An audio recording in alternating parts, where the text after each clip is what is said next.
Isn't how I envisioned this or planned this. But I am going to retire. This is not an easy decision. Honestly, it's the hardest decision of my life. But it is the right decision for me.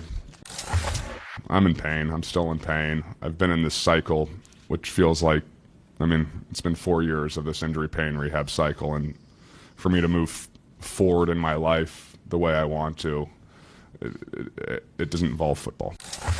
It's the greatest team game in the world. I've loved being in that locker room. It's truly been the honor of a lifetime to suit up next to many of those guys, and that's part of what makes this very, very, very difficult. Absolutely stunning news of the week. It's Andrew Luck's abrupt announcement of his retirement from the NFL. You know we will be talking about that. Welcome to First Take. I'm Roz Goldon-Woodey. I'm filling in for Molly Kiram. I'm here with Stephen A. Smith. And joining us, Will Kane. Thank you for being here. Morning. I usually didn't allow my man on this show, but I have grown to like him a great deal. So he's allowed, and I am You don't like anybody. I love you, man. And come on now. How you doing, John? The great John McEnroe, please. No BS. That's not what I do. That's not what I do. No, never that. Now, guys, I want to make sure. I want to make sure everybody at home knows to stay with us throughout the day. We also have the best defensive player in the NFL joining us today. Rams superstar Aaron Donald is coming up in just a few minutes. Plus, RG3 joins us in the second hour to talk about the story of the weekend in sports. And yes, guys, Andrew Luck's announcement of retiring from the NFL. Stephen A., what's your reaction to this news? It was stunning. It was stunning, but it just really highlights and illuminates what he must have been going through physically. Everything that you've heard about Andrew Luck, it wasn't just about his ability to play the game. It was about his love for the game. And when he was in the post-game conference and he alluded to, if not directly stated, the injuries, the rehab, and what have you, just the process of what he's had to go through over the last 4 years, the lacerated kidney, the shoulder injury that made him miss the entire 2017 season. You just have to imagine that he had to be in some excruciating pain, both physically and mentally, to get to this point that at age, approaching age 30, just 7 years in the National Football League with Hall of Fame clearly, he had something to look forward to in that regard. For him to walk away from this game, it had to be something that's serious. Maybe they could get the NFL union leader, the union president or leader, to get better deals for the players after you see another guy go bite the dust, because he can't handle it physically. Better deals They have like how? They have the worst contract in the history of sports. These people have non-guaranteed contract. Well, you're not familiar with that, right? Because you have a guaranteed contract, right? Or yeah, I can only hope. Depending on how well you do. John, I walk off the set right now. Get out of here. Let's get someone else. But here's the thing, John. Truthfully, the union has not failed guys like Andrew Luck. It's failed the guys at the bottom of the depth chart. Andrew Luck's made $100 million over 7 years. He's had his money. It doesn't mean it's not a punishing game. It's a punishing game. Here's what I would say. Okay. My reaction is, and I feel terrible about, by the way, Andrew Luck. That just shows you once again, before you let you have your thing. But you see, like I look at tennis. The U.S. Open starting. It's a tremendous sport. Dare I say it's a far safer sport.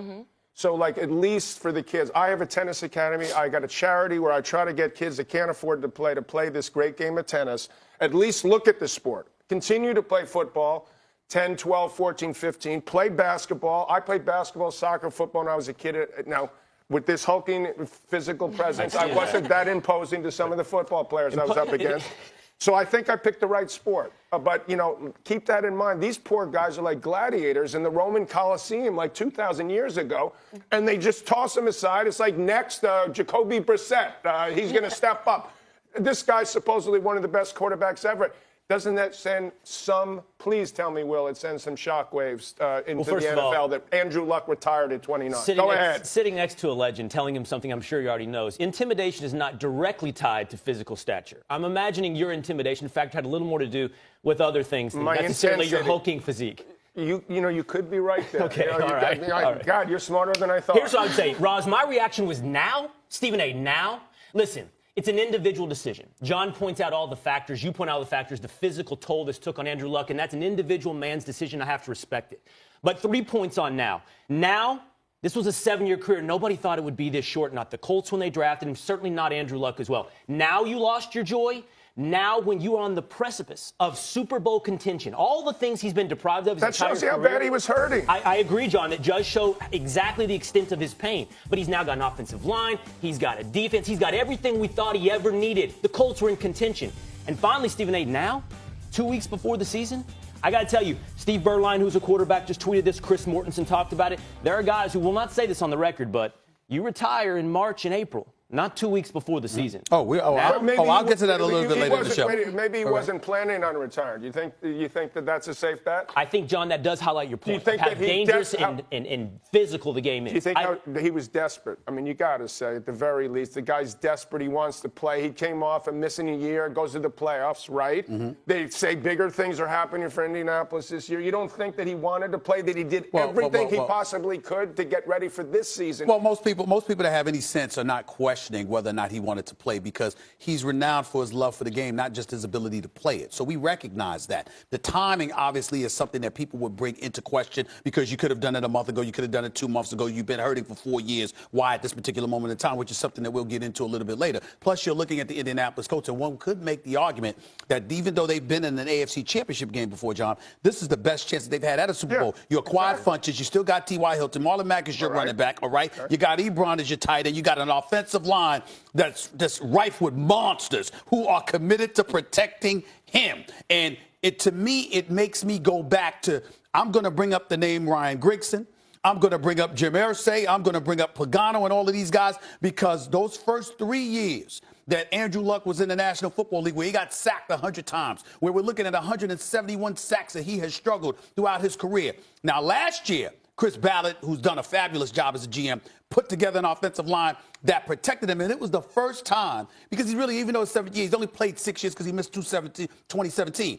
Last year was the first time he was protected. And so when we look at it from that perspective, you can lament the sport. But what I'm saying to you is, everybody didn't have a problem Andrew Luck had. There's a whole bunch of teams that put together a better offensive line than what Andrew Luck had to work with for the first 4 or 5 years of his career. So we should sue the Indianapolis Colts then, right? You damn right. The management, they're the ones that screwed him up. Not this management. The previous management. The first 3 years of his career was about 15 years. Right. John, 15 years of career. They just wasted this guy. John, to your point, though, in Andrew Luck's defense, it does seem like, according to reports, that he had been considering this retirement decision for years. I'm sure he was considering it when he didn't play for a whole year. Of course you consider it. And the conversation came up with the Colts before this a few weeks ago. I mean, it kind of sounds like maybe the Colts were encouraging him to give it a try and see if he could still find that joy or want to come out there and play this season. I would certainly think, if I was involved with the Colts or owned the Colts or managed the Colts, that they'd want this player who seems like, he was a tremendous leader and a tremendous player to want to play. This is like a tragedy. This is really sad. I mean, I can't understand, you should have retired a couple months ago. What? This guy was desperate to play one more year. Look at these guys. They hang on. Look at it's amazing. I mean, Brady's the all-time freak show of freak shows. That this guy can still do this. And that just shows you more that it's like a Wayne Gretzky rule. You're not allowed to hit him on the ice anymore. You can't even touch Tom Brady. They probably accept that in the NFL. When they will? Yeah, what do you think? Quarterback position, they might get there soon, John. They get rid of him in 2 seconds. Well, allow me to interject, because John McEnroe, the great John McEnroe, you are saying quite a few things that I feel the need to address. Yeah, First of all, let me be very clear. Very clear, okay? Well, good. I'm glad you waited for it. That means you're ready. That's good. I will tell you this. This is not about Andrew Luck. This is just about the position that you're taking about the game. There is something to be said about knowing what you signed up for. I get where you're coming from in terms of the volatility that exists within the National Football League. We also have to understand that these players know what they're signing up for. They're fully capable of dealing with it to the best of their ability. It ain't tennis. And then when you bring up tennis, because you're here, we all know what a legend you are. Right? I love tennis. But let me be very, very clear about something here.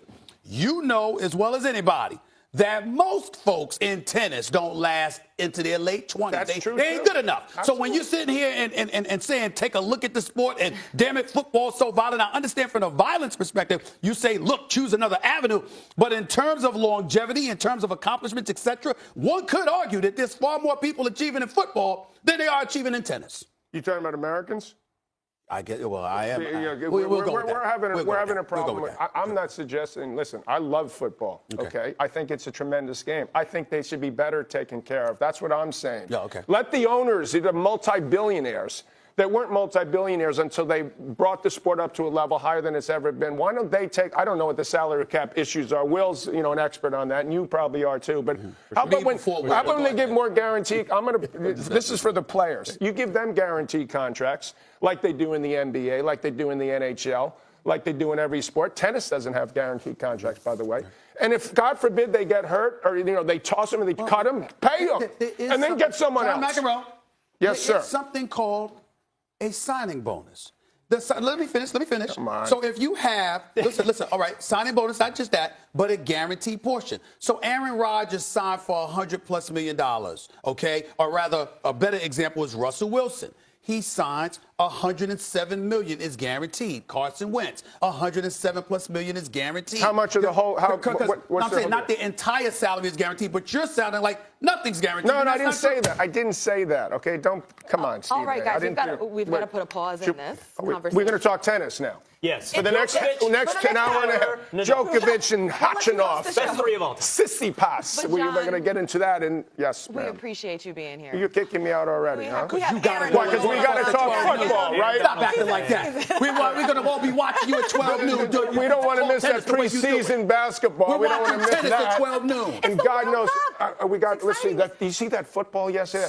Does someone care about preseason football? Somebody truly physically intimidating is waiting to come in, and this is where we have to say goodbye to you. Roz, we've got to go. John Because you have to call a tennis match bus at 12. All right, let Aaron Donnie. I get it. Tennis's final major of the year, the 51st U.S. Open, begins today on ESPN at noon Eastern. Then at 6, our coverage shifts over to ESPN2. As always, you can always watch every match live on the ESPN app. We are only minutes away from a sit-down with the best defensive player in football. Aaron Donald is coming up right here on First Take. Stephen A. Smith, what else do we have coming up today? You know what time it is. There's always a lot more to come on First Take. Zeke is still a no-show at Cowboys camp, but can Dallas win a Super Bowl even with this superstar running back out? Plus, will Colts fans fair or foul for booing Andrew Luck? We'll debate it. Also, former number 2 overall pick behind Andrew Luck, Robert Griffin III, RG3, will join the show live. All that and more coming up First Take in the house. Don't touch that dial.